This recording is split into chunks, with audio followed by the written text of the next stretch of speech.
really, really excited about the guest that we have today because I work with them all the time.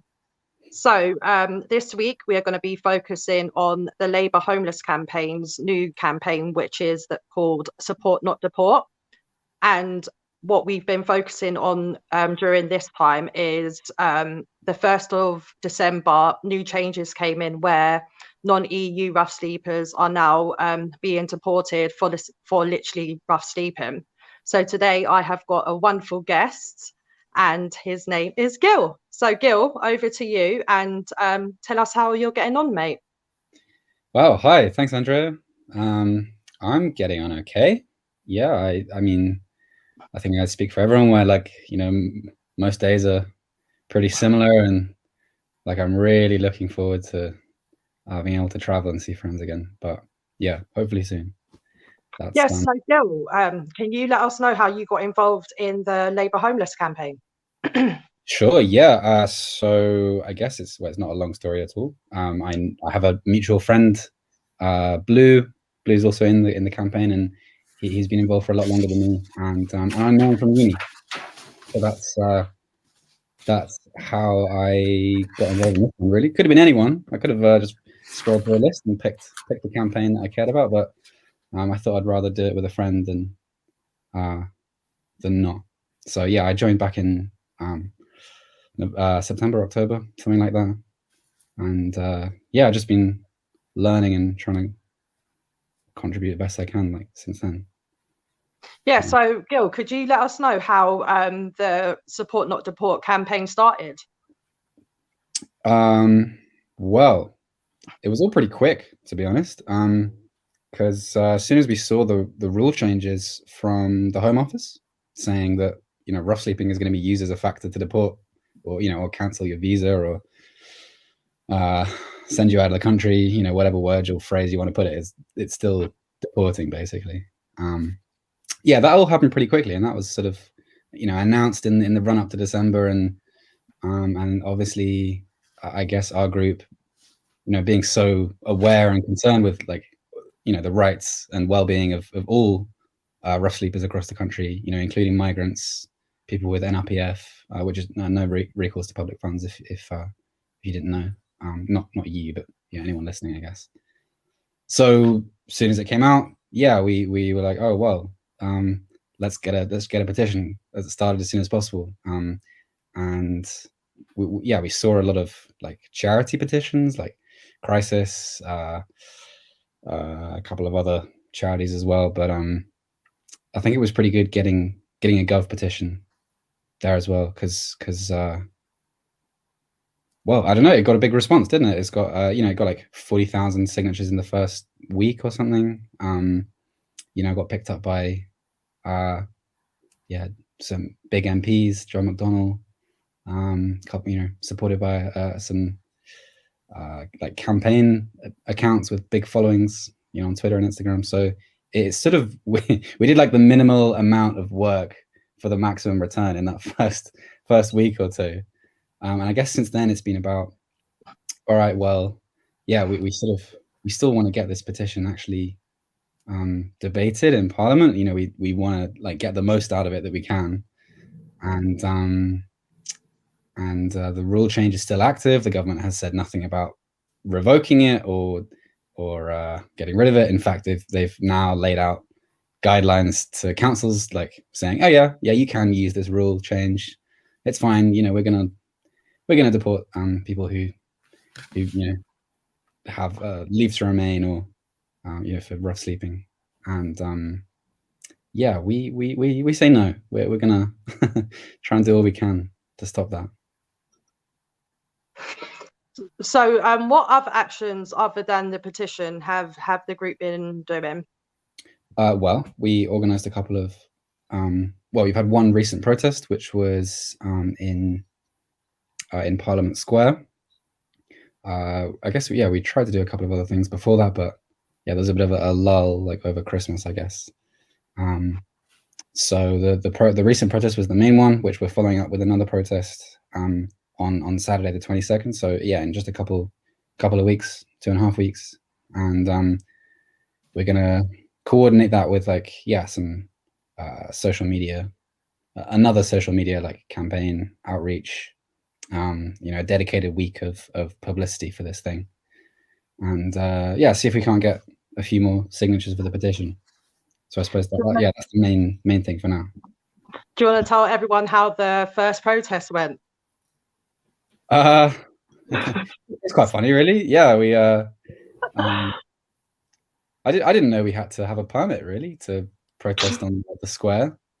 I didn't realize we had to get the blessing of the grass warden to tell Parliament not to deport people. Yeah, it just seems a bit silly, really. Getting stuff like that. But we made it work, didn't we? Standing next to the curb, I guess. Loud buses going by. Yeah, that's beautiful place to protest. Yeah, the beautiful helicopter that appeared as well. That was beautiful, isn't it? Yeah, to be fair, I think the helicopter, we hoped it was for us. I think it turned out it was for the anti-vax protest and march, but it's nice to believe. So Gil, obviously the aim is for us to get 100,000 for the petition. So what can our audience do to help with this? Well, we are going to be launching the last social media push in just under a week now. So really, just share, support, shout about it, tweet about it, whatever you want. We're going to be including a couple of actions and suggested actions in there. A fan favorite is make a sign, stick it in your window. Hopefully we're going to have some posters, so you might be able to see those, share those about. Look out for things you can do. Follow our campaign handle on Instagram, which is LAB homelessness _cam. I think if you just search Labour homelessness campaign, it'll come up. Same for Twitter, same for Facebook. Yeah. And keep in the loop, because honestly, the most important thing is just having people who are around to listen, support. You don't have to donate any kind of savings or anything. We're just looking for our voices to be heard, I guess. Yeah, exactly, spot on. So if any of you can make it to the next protest, which is on the 22nd of May at 2 p.m, that would be absolutely great. Details and all the posters and stuff will be shared on social media. So yeah, join us on the 22nd and it will be absolutely great. Yeah. Right. So is there anything else you're up to, Gil? Is there anything else I'm up to? You guys I dedicate all of my activism time to you. That's my life, really. Besides that, not much. Yeah, I'm kind of in between hobbies, I guess. I don't know. Yeah, I like a bit of roller skating. That's my thing. Nice one, Gil. Yeah, it's no activism, but I mean, I'm pretty much everyone who roller skates is probably an activist, I imagine. That's true. Great community. Yeah. I think we saw quite a few of them when we were doing our own protest on yeah, exactly. Remember them? They came out of nowhere, innit? Yeah, doing a little street. Yeah, maybe we can just hand out some signs the next time they're going past, and support roller skating march or something. I'll do that. Ooh, that's a good idea for a little. Yeah, we can get a Zamba band. No, I'm just saying, because I can skate, so we can make a cool vid. We can. I'll bring my skates to the next protest. We can film something. Yeah, we can make it work, and then you can wear the Shakespeare shirt again as well. That'll be class. Yeah, really? You think that'll do it? That's the key. Yeah, I think we will get. That's where we've been missing all this time. We were just looking. All the homelessness we needed was some guy floating in a ruffle neck shirt. Yeah, that's it. All we needed. No, but anyway, Gil, thank you for coming on today and sharing with us about Deport Not Deport. No problem. Obviously, we will share the stuff, and yeah, hopefully we can get some activists out supporting the campaign. Yeah, no problem. Hope everything was clearly explained enough, I guess. Yeah, thanks a lot, Gil. That was absolutely brilliant. You were amazing. Thank you. Thank you, Andrea. Nice talking to No you. problem. Right, my brother Ridwan, how have you been? No, I'm fine, my sister. When I'm with you, I'm always much better. So what campaigns have you been up to this week? I think this week the key thing is the elections coming up.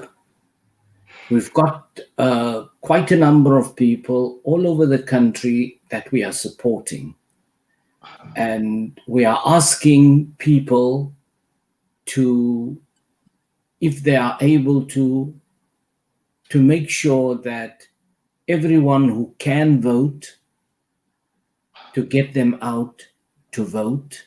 There are some people who might not have used postal ballots, who might need a bit of help to get to the polling stations. We're asking people to, if they're able to give a bit of a hand, especially when there are left-wing candidates who are in particularly marginal situations. It's things that people do anyway.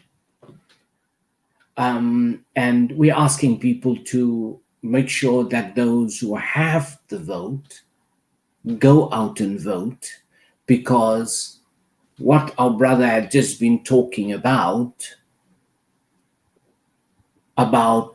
rough sleeping being criminalized and being a cause for people's right to stay to be cancelled. The people who will be the first line of implementing that policy in local authorities are councillors, who will have to have oversight over employees of the local authority together with the police. Therefore, we need good candidates at local authority level, because there are a host of issues where the lives of ordinary people are shaped not by really what's happening at Westminster or what's happening on a Wednesday in Parliament, but the everyday. And it is issues like our brother had indicated, and where activists, a network of activists, are trying to make the argument of support, not deport. But the argument only really works when we have good people on the inside. Therefore, the election is important. And if people can, to make sure that they cast their own vote and vote Labour. In case anyone had doubt, well, who does Labour Black Socialists campaign for? We say vote Labour. And ideally vote for left candidates that have earned your confidence. Exactly. Look at their track record. And do not be necessarily hoodwinked as we normally are. People make promises and they have failed. Those kind of candidates, just keep in mind about that candidate who talk left and walk right. It's true. I'm not saying that people mustn't vote for right-wing candidates, not at all. If you have to cast your vote, always prefer to cast your vote for Labour. And I say that because one has a chance to perhaps, even if it is in the past year particularly difficult, one has a chance to engage a Labour candidate. It might be difficult now, but we cannot have this bump in the road derail our strategic commitment to call people to vote Labour. And if Labour wants to be a government in waiting, it must be a broad church. That means we must have, my preference is for left-wing candidates, because I trust that agenda, and perhaps we speak a common language, we have common interest as to what the priorities are, whether it is to serve the elites, the bankers, and I could have said another colorful word, but this is a public program, and the issue is one deals. I prefer left candidates because I trust the program. It's not to say that every left-wing person is a fantastic person. No, all of us have a bag of troubles that we bring along wherever we go. But Labour must be a broad church to be a government. That is, there must be people on the left, there has to be people on the center, and there must be people on the right wing. I can say that without blushing or breaking into a sweat or having to have a bit of a lie down after having said that. We have seen in the past year in particular a purging of left-wing candidates, suspensions and expulsions on God knows what grounds. That is Labour doing self-harm.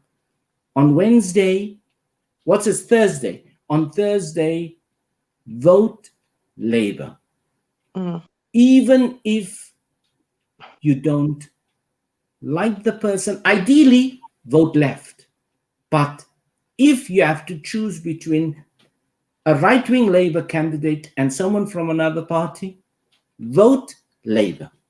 That's opposition. The key thing is we ought to sort out our problems within the Labour Party, fight ideas with better ideas. The chaos that we have had for the past year is avoidable. So that has been the major, and it remains until Thursday evening when the polls close. That is the major activism that our people, some of our people haven't slept for days as they knock on the doors to the extent that they can, find ways to sit on phone banks, hand out pamphlets at various points in the community, hoping to convince people to give them a mandate. And we hope that people do. So that's the first one. Amen. And sorry to interrupt you. I just thought I would say bye because I have to go. And but it's been lovely talking to you. Lovely meeting you. Take care, my friend. Yeah, vote Labour, and I'll purge the self from my conversation now. So catch you guys in a bit. Thank you. Bye. And as our brother is leaving, it cannot be that a country that had promised after the Windrush scandal to learn the lessons and have a more compassionate immigration policy, treat people who invariably, you're a rough sleeper because there are some issues that are going wrong in your life. Exactly. It ought not to be criminalized. A person with, as the slogan goes, support, not deport. A person who's sleeping rough, the first thing the person needs is a safe place. And then the person needs support to just get the head right. Because there is nothing more stressful, whether it is an individual or a family, to be on the street. For those who think that, these people just, it's a nightmare. Women who are on the street, anything and everything can and does happen to them. How can that be a cause to be criminalized? The person needs support and a safe space, immigration advice, and possibly employment advice, just to put a bit of wind in the sails so that the person can go along. Yeah, so Ridwan, what do you think the answer is to ending homelessness? It is, sister, it is not a complicated affair. The answer was given in 1948, when this country was bankrupt after World War II. It had no money. It, in fact, had a hole in its pocket, because it was going to have to pay for the weapons that it had acquired during World War I and the damage of the bombings by the Nazis.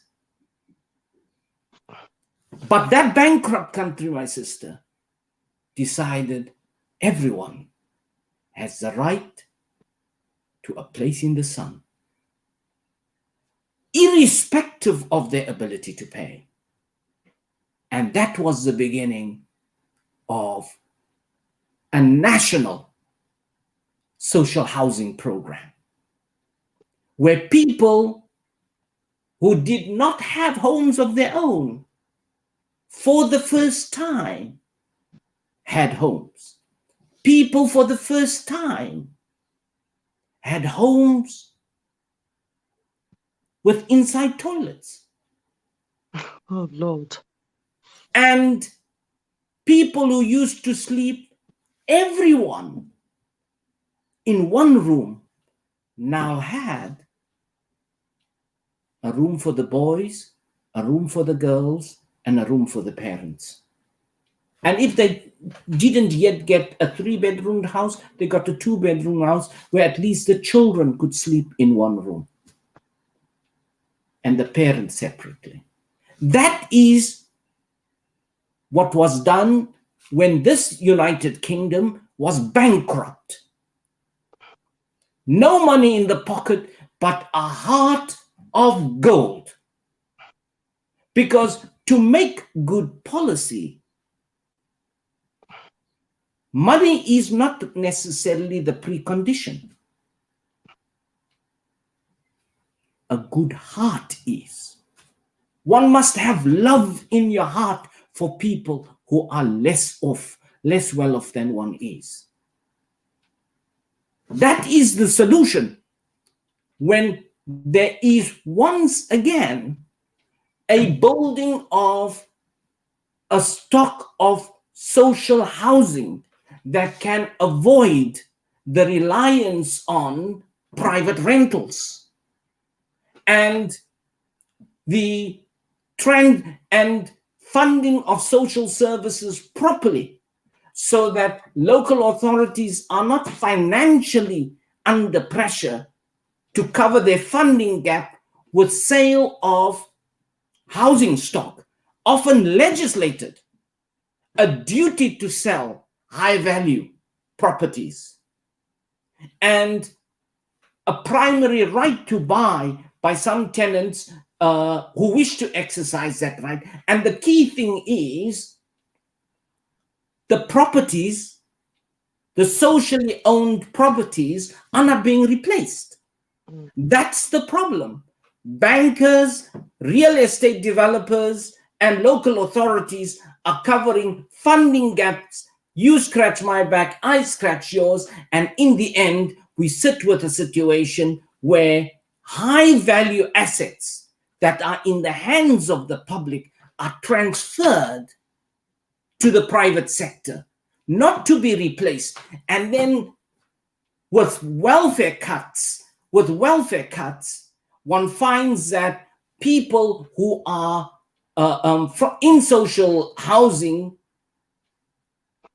being transferred to the private sector, benefits cuts, housing benefits cuts, there's a gap between the benefit that they receive and the private rental, and the house is often a mess because the local authorities are not enforcing the regulations to which private landlords have to comply. So you've got bad accommodation, worse than the social housing, because in time of social housing, when there was something wrong with the property, the local authority sent someone to fix it. Now, because there is a desperate need for housing, local authorities do not enforce the regulations that although a law was passed 2 years ago that the house must be fit for human habitation, but enforcing it is still an issue. And so the question that you had asked is, where does it all begin? It begins with a home being a right and land not being a commodity to be traded, but a home being a human right, and that local authorities ought to have a duty to build affordable public housing, because they transfer the land and gentrify the area, transfer the land to property developers, and then there is a commitment from the property developer to build affordable housing, but then the affordable houses are unaffordable to the people who used to live there. So one has, and it's just a nightmare. Mm. We need to go back, sister, to the time when people cared about poor people, widows, orphans, rough sleepers. These are the people in the Bible who are loved. How come we hate them? So we cannot solve the problem of rough sleeping, homelessness, precarious living until we get a stock of publicly owned, not housing associations, because they're another kettle of fish. Oh, God, don't. But homes that are owned by local authorities. They can have residents associations and so on, but the primary owner must be the public. Without that, we have no chance. This cannot be solved in any other way. Because after all, since when has it become the whole idea of land being a commodity and traded and mortgages? This is just the rat race to get us all caught up in debt. And mortgage, we've seen that the 2010 financial collapse was caused by exactly this problem.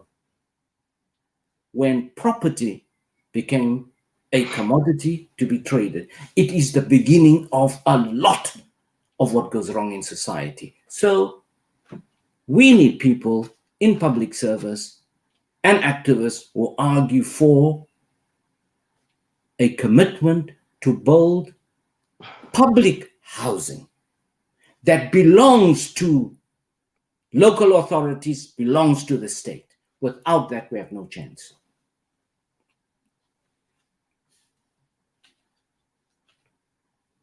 It's true, my brother.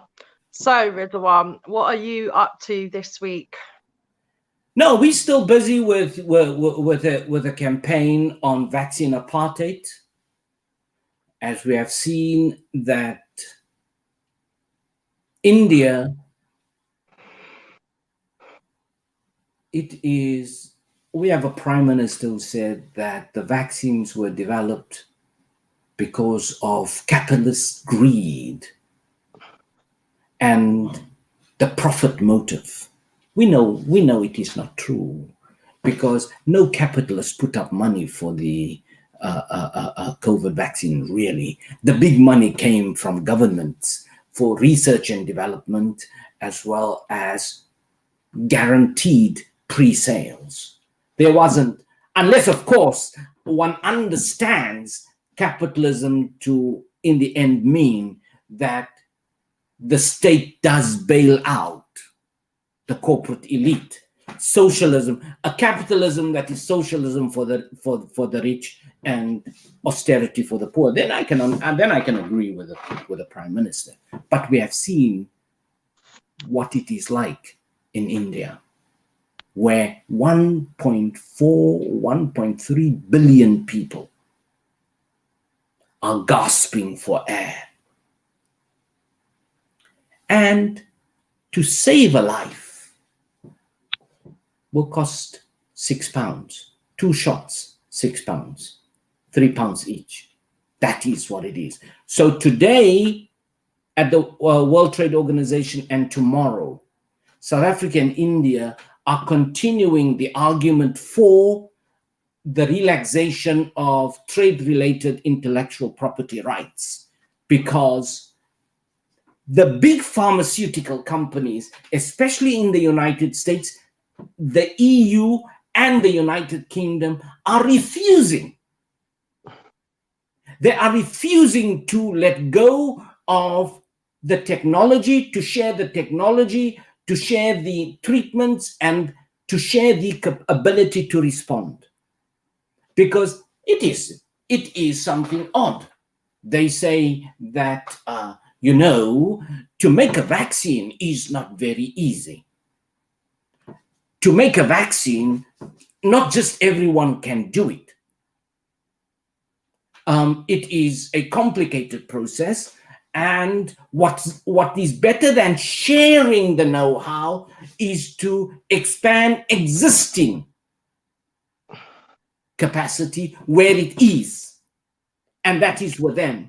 Now, we know that this is nonsense, because AstraZeneca, for example, said that they don't really have enough engineers to manufacture to meet existing demand. That is the demand from the global north, the rich, developed, largely white countries who have 13% of the world population, and they have, by now it appears, they've even acquired more, 90% of the vaccines that are going to be manufactured in 2021 and 2022 is guaranteed for them. Now, this is a pandemic. This is stupid. There is no safety until everyone is safe. It is as simple as that. And that's the argument that India and South Africa continue to make at the World Trade Organization. A special meeting is being held today and tomorrow where they're discussing this, and we are asking people to ask their MPs to support this. But I can assure you that there are very few Tory MPs who support this, because they are lock, stock, and barrel behind the Prime Minister that patent rights have to be protected, and that is the right to make a profit of the death of 3/4 of the population of the world. That must be protected. And guess what? The same pharmaceutical companies that are holding on to profits in COVID-19 vaccine manufacturing and distribution, they're holding on to those even though it is unearned, because it is government money across the world from the rich countries in the north. They put the money in. They are the same companies that want to buy out the NHS. If you see what's happening with India today, the people in this country, that's the future. If this NHS lands in the hands of these pharmaceutical companies. And guess what? It's not only the Tories who want to do this. There are quite a few other parties that we won't mention. We'll just sort of suggest and nod and wink in their direction, but we know who they are. It's a bipartisan consensus. Privatization of the NHS through the back door to the same big pharmaceutical companies. That is the foundation of a trade deal with the United States. I'm not against the United States. I'm against this kind of injustice, because what's happening to India is a catastrophe. It says something about the type of people that we are. And we are busy with that thing. Then, of course, there is, in fact, the submission has to be done today. Labour Black Socialists has a position, and we hope to make our position known to the government consultation by the end of today on its new immigration plan. Another shocking piece of legislation where the government is wanting to, instead of what they said at the time of the Windrush scandal, which is probably why they want to target Runnymede Trust for exposing this mess, that they were going to be more compassionate and learn the lessons, as politicians usually say. The new immigration bill, the deadline for comment is 11 o'clock tomorrow morning, 11:45 tomorrow morning, and it will they plan to formalize further the hostile environment. And the intention is to treat people who seek asylum as if they are coming to a job interview. You must have all your documents, all your arguments must be made. You must have, I'm being facetious, okay? I'm just making a point. They are treating people who come through the borders, they must have come through regular channels, no illegal crossing of borders. And when you apply for asylum, all your facts must be in order, and you must have the equivalent of two well-respected referees and so on and so forth. It is as if they just have these people sitting and drawing up these rules, they've just never been asylum seekers. They've never been undocumented migrants. They think that when you are displaced and dislocated and exiled because of whatever reason, they think that you pack your bags and you apply for a visa, and this is insane. They have no idea what it takes. But a lot of the things in that plan bill, a lot of the things are not new. A lot of the things are not new. They've been rejected and argued against by activists who deal with this, and it is not the first time that they are wanting to require people to have come through the borders. And even if you have a legitimate claim, then you will be denied a permanent stay, right to stay, and at a maximum of 30 months. And then after that, the chances are that you could be deported, whether you have children or not. There will be a reduced level of support, if support at all. And it is the same kind of thing with rough sleepers and undocumented migrants from the EU. They will not necessarily have access to public funds. What kind of human beings draw up rules like these? It's outrageous, man. It's outrageous. And the UK, at most, they only want to take people who have been processed by the UNHCR. And at most, they take 5,000 per year. They want to reduce that amount even further. And worse still, a majority of Germany, Spain, and France take more refugees than the UK. And yet the UK says it is the most welcome to refugees. They tell that in closed offices, but when they're in the media here and when they're at their party rallies, then no, this is a public program. I can't swear. Yeah, no swearing, man. So the key issue is that they want to make out that people seek refuge in the UK because it is the most Germany is more welcoming. As difficult as it is, Germany is more welcoming than the UK. Yeah, I know. They say that they also want to make it difficult for people to make repeated claims for asylum.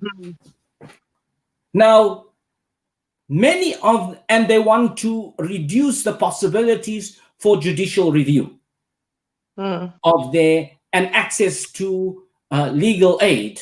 The same kind of thing that they do elsewhere with homelessness and support. It's the same kind of thing where they want to take a decision, but the decision cannot be reviewed. So it appears to people who draw up these regulations that when someone has been in, the same thing happens also with people with human trafficking, comes under the same bill. Sex slaves, people who are being exploited, same thing. You apply once and then it is refused, and the kind of thing that's happening at Napier, the former barracks, it is just the kind of thing of private rentals for homeless people. This is taking that mess and multiplying it by itself 3 times. It is that mess cubed. So the issue here is they want to say that people must have one. When you are from a war situation and you have been displaced and you have been dislocated and exiled, it plays with your head. Exactly. It takes a while for you to know who you are, let alone trust other people to tell them what your situation is. And moreover, the Home Office is not at the cutting edge of speed. In many instances, they are so far behind with taking decisions, so they take decisions just on the hop. And they take stupid decisions, wrong decisions, unfair decisions, which they don't want to have scrutinized. So we've got a submission on that, which is going ahead. And then, of course, the kill the bull, the bad policing bill, it remains an issue. And we are proud that people are on the streets and people are careful. It is when, and it's not, the police are sometimes, they do things that are special, that are really, really great. But it is when they get carried away that turns peaceful protests into a mess. So those protests are going ahead, and it is important for the people who are busy in the elections for General Secretary in Unite. Remember, you can choose your General Secretary, but the policeman will determine whether or not you have the right to have a picket and protest. That is what this bill says. So if you care about who's your general secretary, also care to support. And there are many workers, and the trade unions in particular were very strong on the Workers' Day demonstrations. This affects workers in particular in their right to defend their conditions of employment.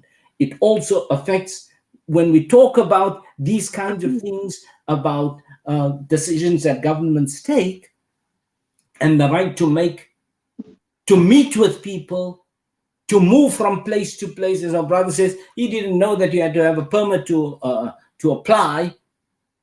To have a picket or protest. This law will make any of those declaring of dissent, making known support, not deport, for our sleepers. It will make it difficult for those things to take place. And of course, in this time of the local elections, if one just looked at the pamphlets of various candidates, whether it be for mayor or for councillor or for executive, what is this, police and crime commissioner, that kind of stuff, it's just amazing how easy it is to make taking a hard line against Gypsy, Roma, and traveler communities. There is so much capital, political capital. People will vote for you because you will keep the Gypsies, Romas, and travelers out. So, well, anyway, my brother, it's been great hearing from you about the update. And yeah, obviously Labour Black Socialists have been working very hard and continue to work hard. Yes. So we will catch up next week. We've got an amazing guest, but I'm not going to reveal who they are, but I'm really looking forward to it. Yes. And please, my people, do me a big favour and support our petition to obviously stop non-EU